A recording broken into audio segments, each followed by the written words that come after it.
I think this gets to the fact that we're looking to provoke thought in the person, right? We're trying to bring about something that's thought provoking where the person has to.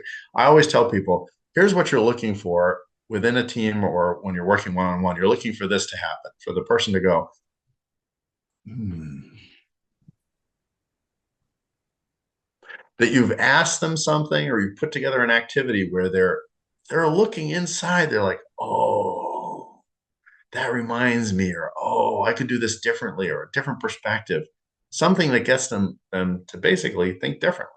And that's part of the coaching is asking questions, but also listening to the different dimensions, the listening, the tone of voice, the movements of the person, how they're moving, how they're reacting. As you're present with them, you can ask them questions that can provoke their thinking. Or you can be just there with them, like being present. We did a class on this as well, like how to be there, to be present with the coachee or the team can help them figure their problems or figure out the solutions to the problems, not constantly telling them what to do. That's a great aspect there.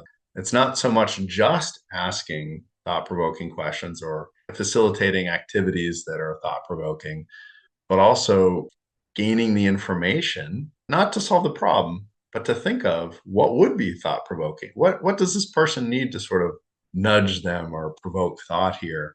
And sometimes just listening by itself, right? Providing that space. Maybe the person has not actually stopped and focused to actually hear their own thoughts, to hear what's going on, to think of things differently. They're just going about their day. And it can be very hard if you don't have that moment of reflection or insight or silence to Yeah. stop and think. That's one of the biggest challenges of our times right now. There's no time to reflect and sit back and think.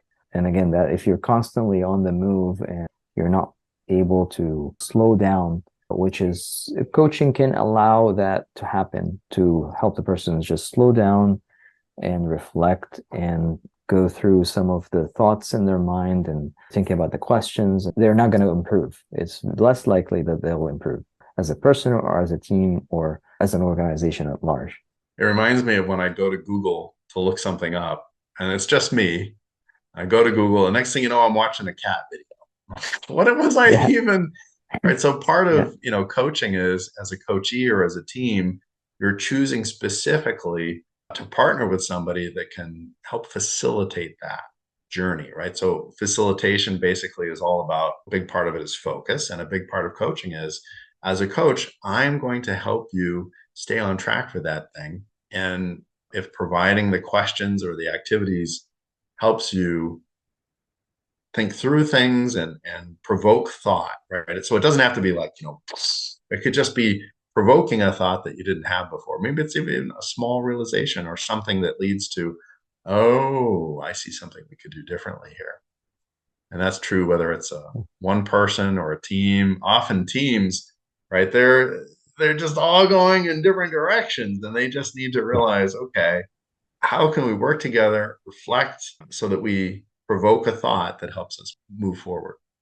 The word that's coming up for me is consciousness. And so part of coaching is raising that level of consciousness. If you're not conscious about something that you're doing, then how are you going to change it?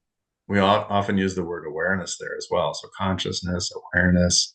The other thing is sometimes people think, oh, you coaches are focused on people coming up with their own solutions. The solution already existed within.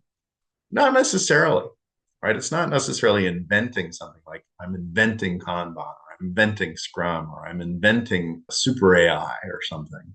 It's that it could be connections, things that you hadn't been putting together. They were Mm, there, but you weren't putting them together.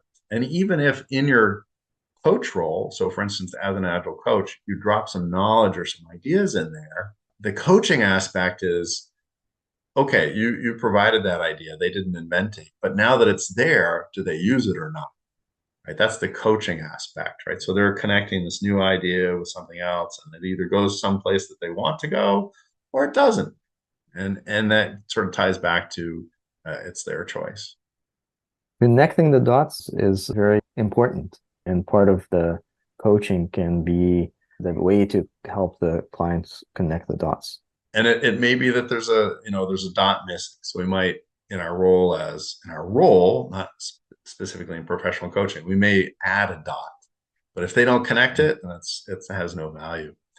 Right. So I love that. Coaching is helping people connect the dots without telling them how to connect them. Maybe we have a Oh, new wow, that's the new definition. definition. I like that. We covered a lot of territory here, helping coachees get unstuck, staying neutral, being a partner. The coachee makes all the choices. The fact that it applies to individuals, teams, and organizations. It's work related, though it could be something personal, still work related, and that it should be thought provoking.